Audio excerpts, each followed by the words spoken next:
Hi, my name is Claire and I really like to knit.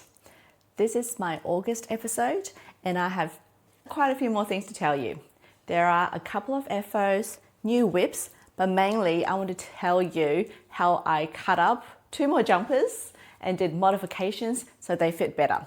As you know, I am quite addicted to altering my jumpers. There is no point to have it sitting in your wardrobe after spending 30 to 50 hours knitting it and then you're not wearing it, right? So let's get started.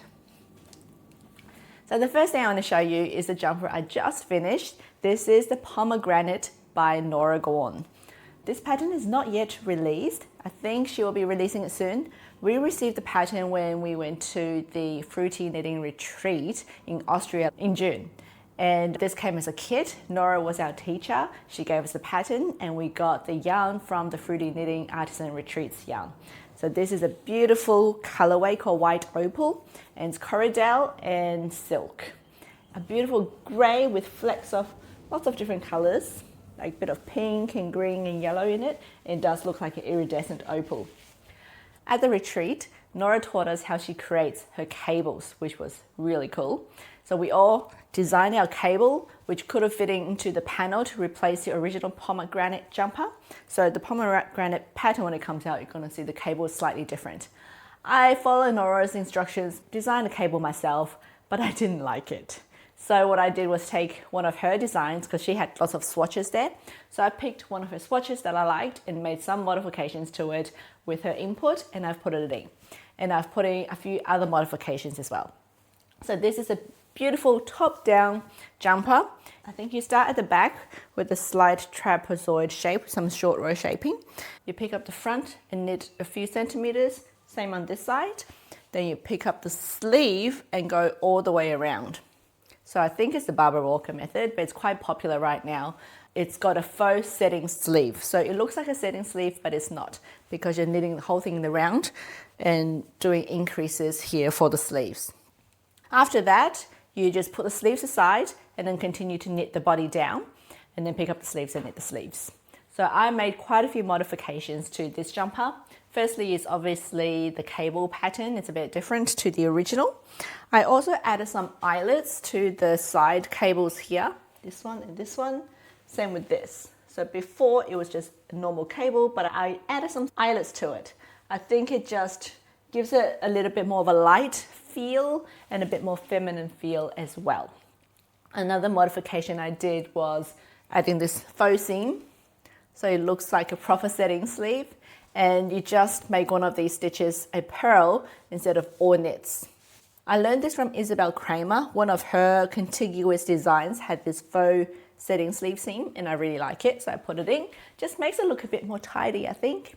Another modification I did was 2 little purl ridges down the sides to give it another faux seam down the sides, and I did some waist decreases because Andrea from Fruity Knitting also did some decreases. So I decreased to here and then did a little bit of increase, which gives it a nice fitted finish. I really like how Norah Gaugh's designed this little sleeve finish and a neck finish. You can see it's like little popcorn bubbles. I don't know if there is a name. She found it on her website and she's included in the pattern, but it was quite easy to do and just gives a really nice feminine touch as well. So I think with all these modifications, I'm really happy with it. It's really light and feminine. The yarn is sport weight yarn and I knitted it with a 3.5 millimeter needle. So it's perfect for Brisbane winters where it's 20 degrees. Perfect. And yes, got cables all down the back as well. I love it. It fits perfectly. I used 7 balls. The yarn is perfect. I've got 2 more colorways in this yarn and I've still got to figure out what to knit with it. I'm so happy with this. I started knitting this in June at the retreat and I finished it about mid-July. And I did spend a lot of time on this. So I do have another FO for this month, but I don't know if you can count it as an FO because it's still drying and I don't have the button sewn on yet. But, you know, I think so. It's just a little bit damp. This is my AJE Cardigan. It's self-drafted and just a nice pink fluffy little cardigan in mohair. And it's called the AJE Cardigan because I went to the store called AJE, tried on one of their jumpers, and I thought, this is cute, I can knit this myself. And that is what I did. So I just drafted it up. Previously, when I draft up things myself, I just draw it, and there's quite often maths errors or things I haven't thought about. So this time I used Excel for it, and I put in some formulas, I put in my gauge, and it seems to work a lot better because that was better planning. However, there were a few issues that I ran into. My tension was very different when I was knitting circular on the sleeve and back and forth on the body. When I first started knitting this, I was knitting the sleeve, and that was kind of my tension gauge, and that was 14 stitches. And then when I was almost finished and I was sewing this whole thing together, I realized the body didn't have any positive ease at all. And that is because the body tension is 15 and the sleeve is 14. It's quite different. So I ended up adding a button band. Before I wasn't going to do a button band, it had a built-in button band, but I added in a button band to make it a little bit bigger. And then I think it looks like after washing, it's stretched out a bit as well.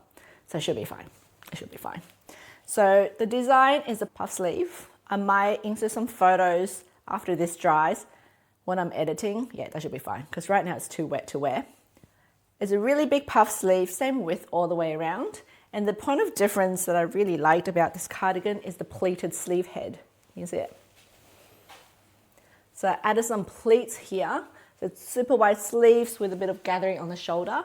And yeah, that's what I like. Helps me to add some width to the shoulder. And it's really nice and fluffy. To do the pleating, it was really simple. So I did a straight barrel sleeve, extra wide, then a decrease for the armholes. Then I didn't do decreases for the arm cap at all. And so what I did was just add some pleats. And to do the pleats, so just imagine this is the sleeve cap. You just do a fold and do another fold like that.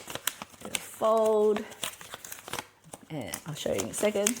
So it's folded like this. Yeah, does that work? You pleat it. Let me try again. So the pleat looks something like this, and I did that twice. So I added another pleat here as well, and that's what gave me the volume on the shoulders. There, so you got one big pleat here and then two little pleats on the side. And I think it's going to look really nice on. I've got my buttons ready. I'm going to sew it on once this dries. And then what I'm going to do is I'm going to attempt to brush out the mohair. And I've never done that before. So a lot of store-bought mohair jumpers out there are really fuzzy and they're brushed mohair jumpers. And I thought I'll give it a try as well.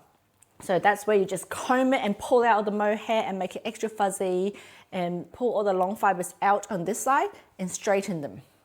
So I don't have a mohair brush and I don't want to buy one. So I Googled it and they said that you can use Velcro to brush out mohair. So I did it on my little tiny bit of swatch and I tried to brush it out.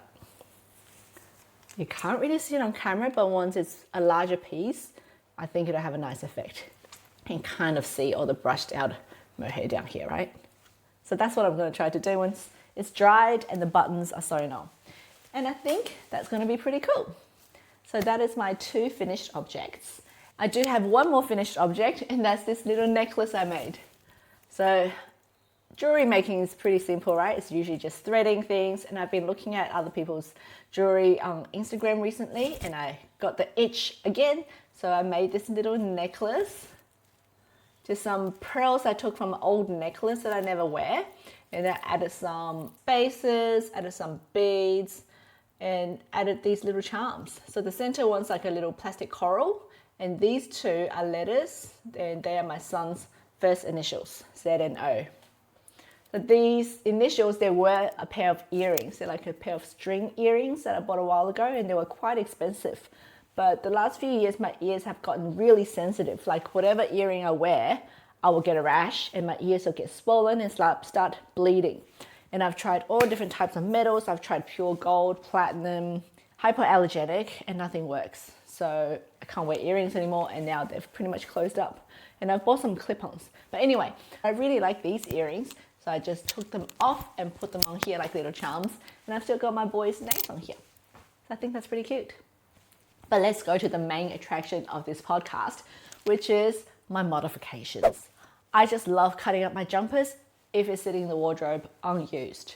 I actually have a whole box of modifications I still want to do. Some of them I haven't got an idea yet, some I do. There's a couple of things simple like adding a bit of length or tightening up an armhole. But two big things that I have done this month are, the first one is this lovely striped cardigan. So I knitted this jumper 2 years ago and I made a whole vlog about it as well. I was copying a Celine jumper, which was $2,000 perhaps, and I just want to knit a classic black and white striped jumper, and I did. The black is Bendigo Woolen Mills Luxury 8 ply, and the white is Pearl Soho's Cashmerino, which it does fuzz up and peel quite a bit, but I really like this yarn because it's so soft and cuddly and fuzzy. So I knitted this a while ago. It was kind of a raglan sleeve, and I don't really enjoy wearing it. I wore it a few times, but in photos, when I look at it, I was like, oh, I just look really blocky there. So I haven't reached for it again for ages. Recently I put it on and I just didn't feel comfortable. So I thought I'll do something about it. So the issue before was, because it's a raglan, that means the sleeves come out at the same rate as the body. So when you are in this section, the sleeve starts off almost from nothing, right? So you have to rapidly increase, and the body is also rapidly increasing. But a proper setting shoulder has your shoulder right here and your sleeve starting here. A raglan has your point starting here and then increasing. That means the top of the shoulder is narrower than it should be, and then the front chest is bigger than it needs to be. And that is the raglan style. And I don't like it. I have wide arms and I have no bust. So when you have a jumper that has tiny shoulders and too much fabric in the front, it just does not work for me. It makes me look even more triangle and I don't feel comfortable. So previously when I put this on, I have all this fabric here from the raglan increase and not enough fabric at the top of my sleeves. And I think that's one of the reasons why I didn't wear it. Another reason, it was just a tiny bit too long. So because it's a blocky jumper with excess fabric here, and then it sits just on my belly button, which is below the smallest curve of my waist, it just feels like a box on me. I'm a short person and I don't enjoy wearing long boxes. I find what works for me is waist shaping, or if it's going to be a boxy fit, it needs to be really cropped. And that's the only way I feel comfortable and I don't feel too squashed. So anyway, long story short, I altered it so it becomes something I want to wear. I'm going to put it on for you. So this is the altered cardigan. It looks completely different to the original, right? And now I really like it. It just feels more comfortable. It feels more me. It feels cute, and I definitely will reach for this again and again. So what modifications did I do? Firstly, before I started, I re-knitted the neckline and the hem. Initially, there was a split hem here, and it was shorter in the front and longer in the back. So I unpicked that and I shortened a little bit and knit it all into one piece, because I know that as a cardigan, I don't want a split hem. And I also fixed up the neckline. I think initially I just picked up too many stitches. It was too wide. So I just redid the neckline to be a little bit smaller. And then next, I need to fix the front. The front was much bigger and it had all this fabric in the front.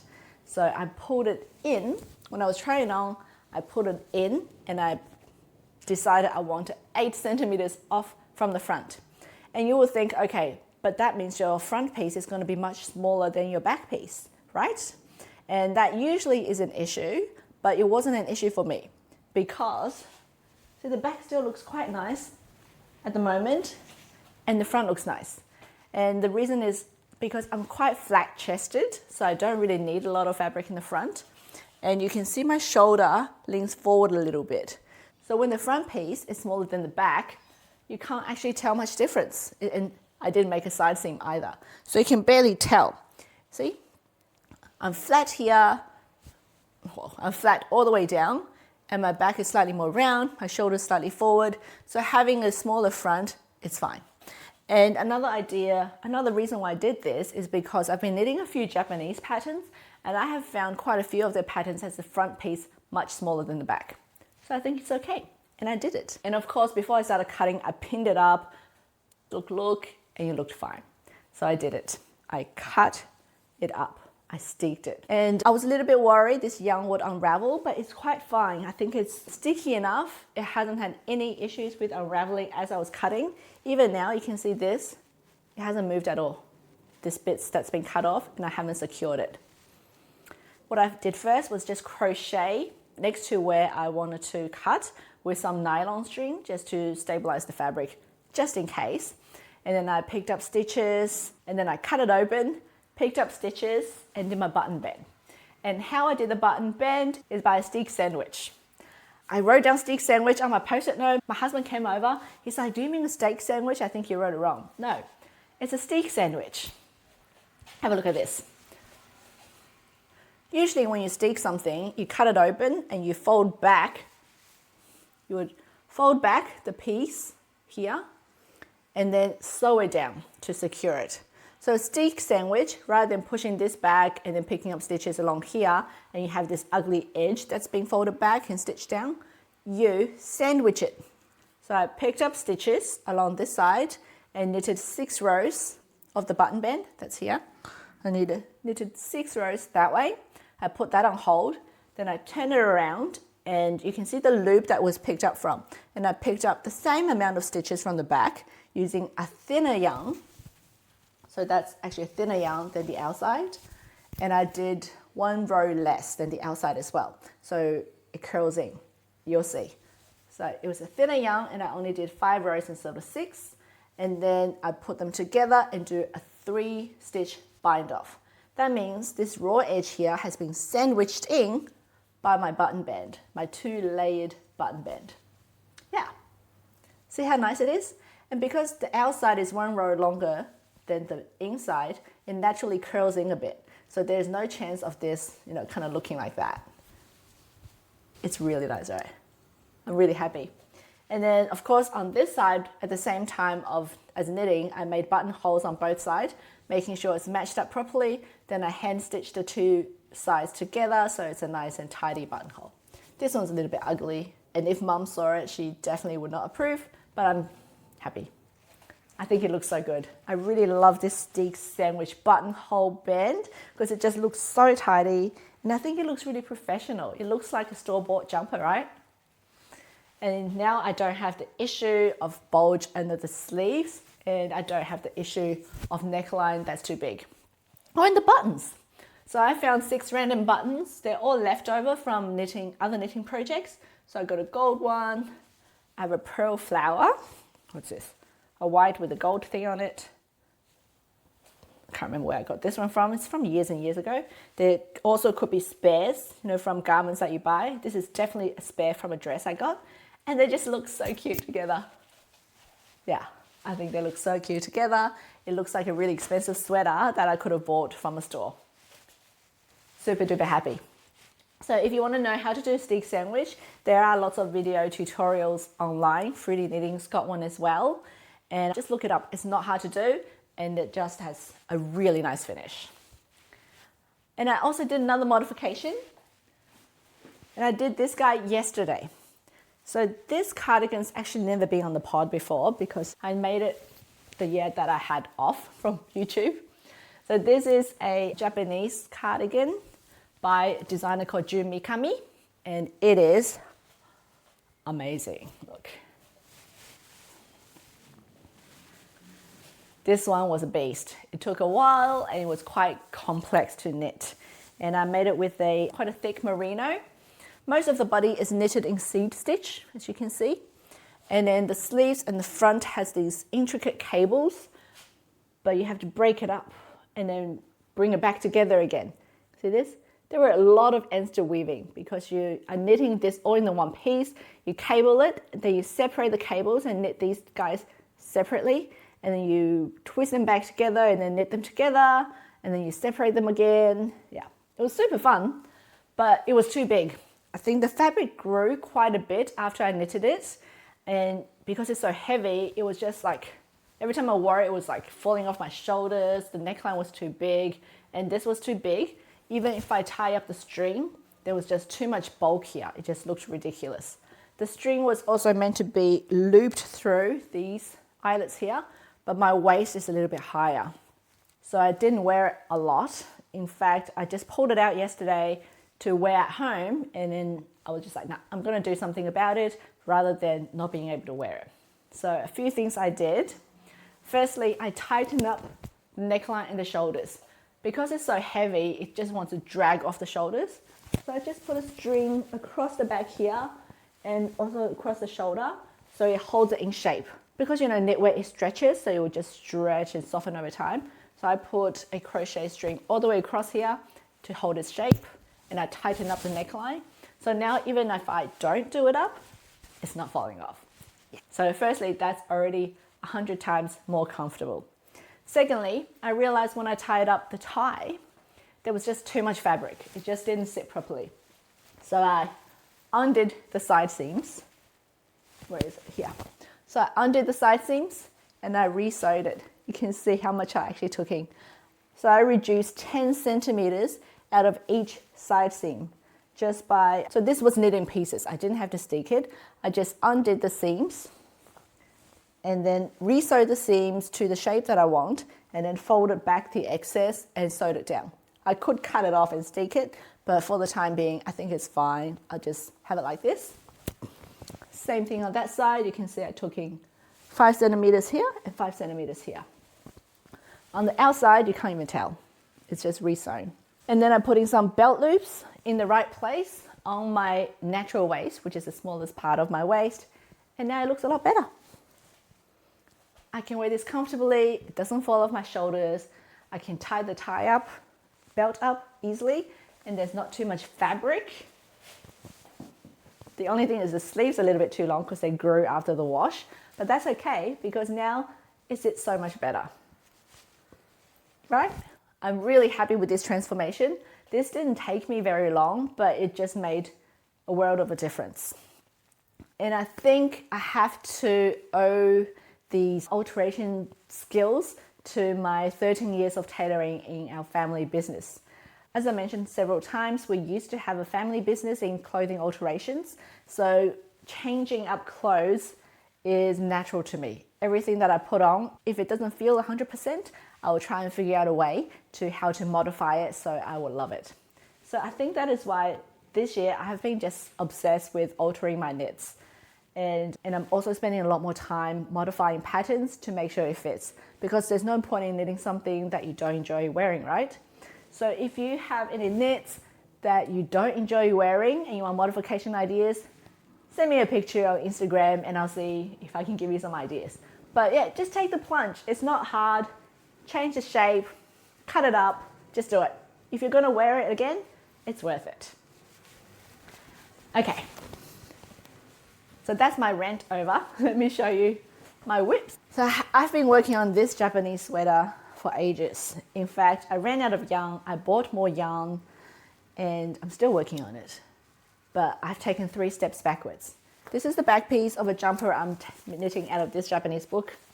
I don't know if it has a title or not. I think it's called Matatabi Knit. And it's like an oversized cocoon sweater, and the back piece is smaller than the front piece. The photo, you can't even see her wearing it. So the back piece is bigger than the front piece. It's fully cabled and bobbles.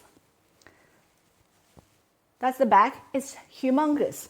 So I thought I'll make the front one a little bit smaller, but then I did my maths wrong and it was way too small. I had finished 75% of it, put it against this and realized it looks ridiculous. There's no way I can sew those two together. So I unraveled it. And then Mum came over, she looked at the picture and she said, "You're not gonna like wearing this. It's too big for you. You won't wear it." And I think she's right. This is way too big for me. And I don't like oversized stuff. And it's not cropped enough. I'm probably not going to wear it. But I really love this yarn. Right now, I'm not sure what to do. It's just going to sit here in my basket until I decide. So that is a whip on hold. And then I didn't have any more whips. Can you believe it? I have a ton of ideas, But last night I needed to cast something else on. So I casted on a Guayaba. I think it stands for guava. I'll call it the guava jumper by Marzena Kolaczek. And using this yarn. This is the Lana yarn that I bought from Milan last month. It's cotton, viscose, and linen. And I shouldn't be knitting a summer jumper because we are still in winter here, but that's okay because I really want to give this yarn a try. It's very drapey, it's quite cottony feeling, but I think it'll be perfect for Guayaba. And I've started on that last night, just the back piece, and I've already done heaps. And I'll insert pictures of the jumper here. So I've knitted this before with another yarn from woollyyarn.com. Unfortunately, there wasn't enough to do the scallops sleeves and it was a little bit too short because the tension came out way tighter than it should be, obviously because I didn't swatch. And also the yarn was so itchy. I don't even want to unravel it and do something else because it was just the most itchy yarn. And it wasn't cheap. It's annoying. And then in front of the TV, I've also been working on my scrappy blanket. Haven't touched this for maybe 2 years, but I added maybe 10 more squares lately, just using scraps to add to the edges. Yeah, this is fun, especially now I can put this on my lap while I'm watching TV and add squares to it. So yeah, this is an easy TV knitting that I'm slowly growing. I've also got ideas for quite a few more whips, but they haven't quite started yet. So I'll show you when I actually do start them. So right now I'm winding them up into balls. But let me show you acquisition because I accidentally did buy more yarn from woollyyarn.com. This one, same color as my mohair actually. So this is the mohair that I use for my AJE jumper. There's still heaps left. I can make another cardigan. And this is the new cashmere I bought, which is exactly the same color, but they're different brands. So this is Laura Piana 100% cashmere coarse hair from woollyyarn.com in this really cute baby pink. Oh, they call it pink lavender. And 650 meters per 100 grams. And Laura Piana, you know, I went to their store while I was in Italy. It is a quiet luxury brand and their garments are just beautiful. And this yarn is just stunning, absolutely stunning. I'm not sure what I'll do with it yet, but I think something really simple and classic just to show off the yarn because it is just the most high quality cashmere. And Laura Piana is well known for their high quality cashmeres. All of their jumpers are $2,000 plus. The next one is this extra fine merino in fiery red. This was a remnant, so I bought this cone, 418 grams, just like this. It was on sale for only 17 euros for 418 grams. Can you believe it? Really soft merino, like baby soft. Beautiful. And it's in my favorite color. I don't have plans for it, but it's red. I'm always going to use red, so it'll just come in handy whenever I need it. Here's another red. This is a boucle, also by Laura Piana, but this is a boucle of cotton and silk and 15% poly. It's 600 meters per 100 grams in the same color as the one before, called fiery red. Yeah, so it's got a little bit of boucle in it. I think it'll make a really nice summer jumper if I hold it double. But again, red's my favorite color, 350 grams, only 28 euros. Honestly, woollyyarn.com, well done. I love it. It's really nice as well. It feels really expensive. Last but not least, oh wow, this is the fluffiest thing ever. It is so soft, so fluffy. It is opossum, 65% opossum, 28% cashmere, and 7% nylon. Soft as a cloud. I don't know what to do with it. I got 400 grams. This one wasn't cheap. It's 98 euros for 400 grams. But I think this is going to be like the most beautiful thing ever. I know I always go on about how soft every yarn is, but this one is soft. It's soft. Compared to mohair, it is just heaven and earth. This is scratchy. This is a nice mohair, but it's so scratchy compared to this. It is just the softest thing. So yeah, I got to think of something really special to knit with this. With possum in it, it's going to be super warm. I know some countries don't like possums. We do have possum yarn here from New Zealand. They are a pest there, so possum yarn is what they do. But possum yarn is actually very high quality, super warm, super soft, and it feels better than cashmere. This has cashmere in it as well, but it just feels amazing. I think that is all I have to say about knitting this week. I went to my first knitting group last week. I can't believe I never joined one before. I've joined a few groups on Facebook now, and I'm going to try to go to a few more meetups because I feel like I don't have any physical knitting friends around me, and I would love a knitting community, especially after going to the Fruity Knitting Retreat. We are still on WhatsApp, we chat all the time, and they all talk about their knitting group. So I thought it'd be so nice to have one, and I went to a meetup last week at a pub. We had beers and we knitted. There was a huge age range and I had a great time. So yeah, I think I'm definitely going to be doing more of that. But that is all for this month. Thank you so much again for watching, and please comment below about what kind of things you are thinking about altering, modifying, dyeing. Let me know, and then maybe we can come up with some ideas together. Okay, see you next time.